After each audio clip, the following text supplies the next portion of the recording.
નમસ્કાર, હું છું પ્રિયા અને તમે જોઈ રહ્યા છો જનતા કી જાણકારી ન્યૂઝ। નજર કરીએ આજના સમાચારો। ડીસામાં શંકાસ્પદ ઘી વિરુદ્ધ ખોરાક અને ઔષધ નિયમન તંત્રની મોટી કાર્યવાહી। રૂ 8.98 લાખથી વધુની કિંમતનો 1500 કિલોગ્રામથી વધારે શંકાસ્પદ ઘીનો જથ્થો જપ્ત। ખોરાક અને ઔષધ નિયમન તંત્ર FDCA પાલનપુર વર્તુળ કચેરી દ્વારા ડીસા ખાતે શંકાસ્પદ ઘીનું ઉત્પાદન કરતી 2 પેઢીઓ વિરુદ્ધ કડક કાર્યવાહી હાથ ધરવામાં આવી છે। આ કાર્યવાહી દરમિયાન અંદાજે રૂ 8.98 લાખથી વધુની કિંમતનો 1500 કિલોગ્રામથી વધારે શંકાસ્પદ ઘીનો જથ્થો જપ્ત કરવામાં આવ્યો છે।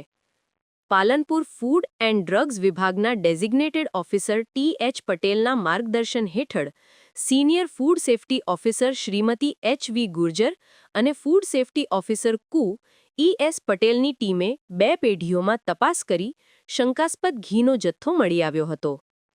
તપાસ દરમિયાન બંને પેઢીઓ બંધ હાલતમાં જોવા મળી હતી, છતાં સ્થળ પર શંકાસ્પદ ઘીનું ઉત્પાદન અને પેકિંગ કાર્ય ચાલુ હતું। બંને પેઢીઓ સામે અગાઉ પણ સબસ્ટેન્ડર્ડ ઘી અંગેના કેસો દાખલ થઈ ચૂક્યા છે। તપાસ ટીમે બંને સ્થળોએથી ઘીના નમૂનાઓ લઈ ચકાસણી અર્થે સરકારી લેબોરેટરીમાં મોકલી આપ્યા છે। બંને પેઢીઓ સામે food safety and standard act 2006 હેઠળ કાનૂની કાર્યવાહી શરૂ કરવામાં આવી છે। તંત્ર દ્વારા તમામ નાગરિકોને અપીલ કરવામાં આવે છે કે તેઓ માત્ર પ્રમાણિત લાયસન્સ ધરાવતા ઉત્પાદકો પાસેથી જ ખાદ્ય વસ્તુઓની ખરીદી કરે, જેથી ભેળસેળવાળા ખોરાકના સેવનથી થતા આરોગ્ય જોખમોથી બચી શકાય। કઈ પેઢીઓમાં તપાસ હાથ ધરાઈ? મે Tasvi marketing and dairy products, plot number 57, GIDC, railway station road, Deesa. માલિક શ્રી આશીષભાઈ લાલચંદ પંચીવાલા। જપ્ત થયેલ જથ્થો 320 કિલોગ્રામ ઘી।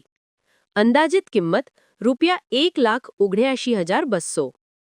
મે Shri Vedant food products, plot number 6, PN industries park, Deesa. માલિક શ્રી અજયકુમાર નાગરદાસ પંચીવાલા। જપ્ત થયેલ જથ્થો કુલ 1,183 કિલોગ્રામ ઘી, ભૂમિ સરસ ઘીના પેક સહિત। અંદાજિત કિંમત રૂ 7,19,332। રિપોર્ટ ભરત ઠક્કર, ડીસા, બનાસકાંઠા।